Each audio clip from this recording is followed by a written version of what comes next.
Hello guys, welcome back. So yung topic natin yun is factoring difference of two squares. So ano ba yung difference of two squares?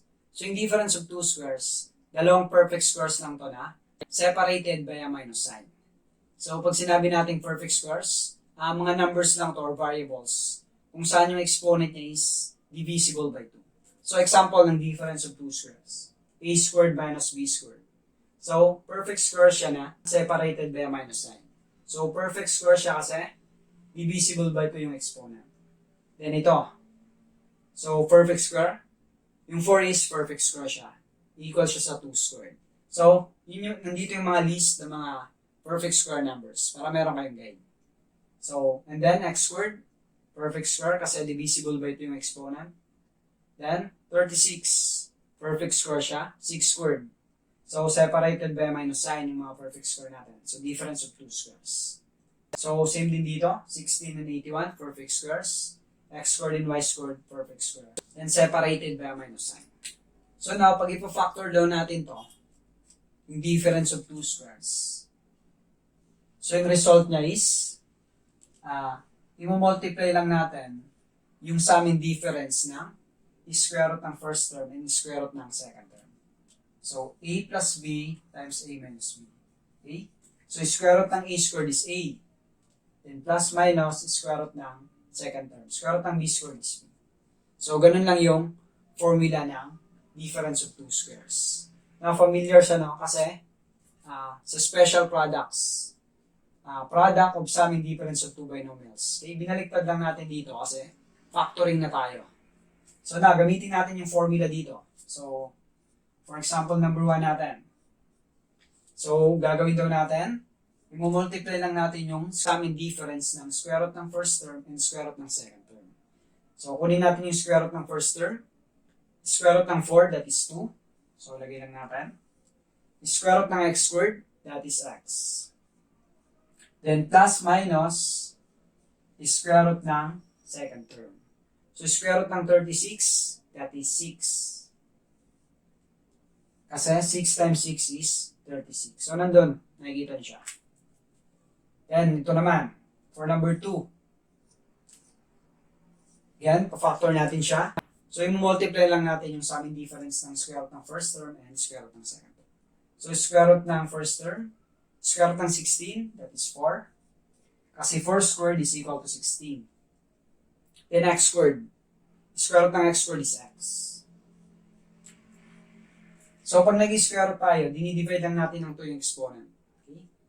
So, plus minus square root ng second term. So, square root ng 81, that is 9. Kasi 9 squared is equal to 81. Square root ng y squared, divide 2 lang exponent. So, magiging y na lang siya. So, y. 9y. So, ito na yung factors ng difference of two squares natin. So, more examples tayo. For number 3, 9x squared minus 64. So, yung first step, pag nagpa-factor tayo, check muna natin kung difference of two squares ba siya. Okay? So, check mo lang, dapat naka-minus, then perfect square yung first term, and perfect square yung second term. So, perfect square naman yung 9 and x squared, then perfect square din yung 64. So, difference of two squares. Gamitin natin yung formula. So, multiply lang natin yung first, square root ng first term, square root ng 9 is 3, square root ng x squared is x. Okay? Divide 2 lang yung exponent. Then plus minus square root of the second term. So square root ng 64 is 8. Kasi 8 squared is equal to 64. Then for number 4. So naka-minus siya. Check muna natin yung difference of two squares. Naka-minus. Perfect square yung 49. Perfect square yung 8 to the 4 kasi divisible by 2 yung exponent. Then, b to the 8. Divisible by 2 yung exponent niya. 8. 8 is divisible by 2. Then, factor natin siya. So, first, square root ng first term. Square root ng 49 is 7. Square root ng 8 to the 4. Divide 2 lang exponent. 8. 4 divided by 2 is 2. So, 8 to the 2 na siya. Then, plus minus square root ng second term.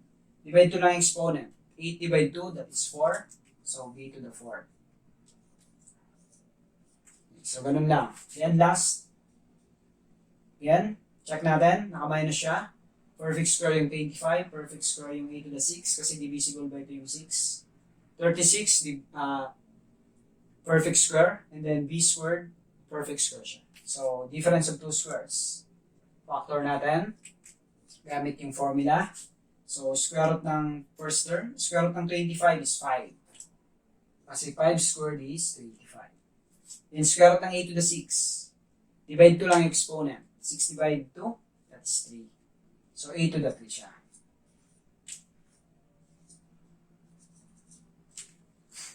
Then, plus minus, square root ng second term. Square root ng 36, that is 6. Okay. Square root ng b squared. Divide 2 lang exponent, that is b. Okay.